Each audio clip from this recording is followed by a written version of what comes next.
బాబాయ్ నమస్తే.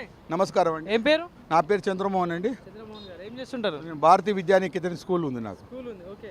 సో ఎట్లా ఉంది మరి విద్యా వ్యవస్థ ఎట్లా ఉంది అంటారు? బ్రహ్మాండంగా ఉంది కానీ ఇద్దరు ఎమ్మెల్యేలు ఉండి వేస్ట్ అండి. వాళ్ళు విడ్రా చేసి గెలవడం ఎందుకు? వాళ్ళిద్దరిని ఓడగొట్టడం బెటర్. ఓకే. మోడీ గారు ఉన్నాక మాకు ఏం ఆదా లేదు, ఏం లేదు. ఓకే. సో మరి పార్లమెంట్ ఎలక్షన్స్ వస్తున్నాయి మీరు ఇందాక చెప్తున్నట్టు, మరి ఎట్లా ఉంది మరి పార్లమెంట్ ఎలక్షన్స్? సికింద్రాబాద్ అయినా గెలిచారు కిషన్ రెడ్డి గారు కిషన్ రెడ్డి గారు పక్కా. కానీ ఇంత ముందు కూడా ఎంపీగా ఉన్నారు కదా, సిట్టింగ్ ఎంపీగా. సో మరి చేసిన పనులు ఏం కనిపిస్తుంది? చాలా ఉన్నాయండి. మీరు ఆల్రెడీ వాట్సాప్లో పెట్టాము చూడండి. ఆయన ఉన్నాడు, అర్ధరాత్రి వస్తాడు, 24 hours సర్వీస్. స్వయం సేవకి అయినారు, కంగారేం లేదు. బ్రహ్మాండంగా నేను కూడా స్వయం సేవకి, వాళ్ళు కూడా స్వయం సేవకి. జై శ్రీరామ్, జై జై శ్రీరామ్. కానీ మరి ఎట్లా మెజారిటీ ఎంత రావచ్చు మరి? 1,00,000 పైన వస్తుంది అండి పక్కా. కాంగ్రెస్ పాలన ఎట్లా అనిపిస్తుంది? ఇంకా కాంగ్రెస్ లేదండి, టీఆర్ఎస్ అన్ని పోయినాయి. ఖతం అయిపోయింది, ఇంకేం లేదు. టీఆర్ఎస్ కాంగ్రెస్ లేదు. పార్లమెంట్ ఎలక్షన్స్ లో నేనే గెలిచింది అటు కేసీఆర్ అంటాను, ఇటు రేవంత్ రెడ్డి అంటాను. జీవితంలో కాదు పని సార్, ఇద్దరు మర్చిపోవాలి వాళ్ళు.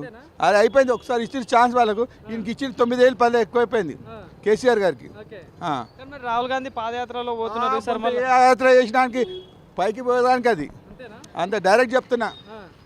మరి బీజేపీ ఇచ్చే సెంట్రల్ నుండి స్కీమ్స్ ఉన్నాయి కొన్ని, మరి అందుతున్నాయి మరి ప్రజలు? ఎందుకు అందులేదండి, బ్రహ్మాండంగా ఉన్నాయి.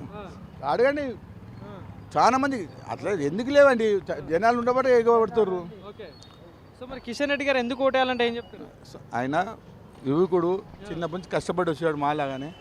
బ్రహ్మాండం మోడీ గారికి మంచి శిష్యుడు. మోడీ గారి గురించి ఆయన చేస్తాడు, మా గురించి పార్టీ గురించి పని చేస్తాడు. ఓకే, థ్యాంక్ యూ, ధన్యవాదాలు. జై శ్రీరామ్.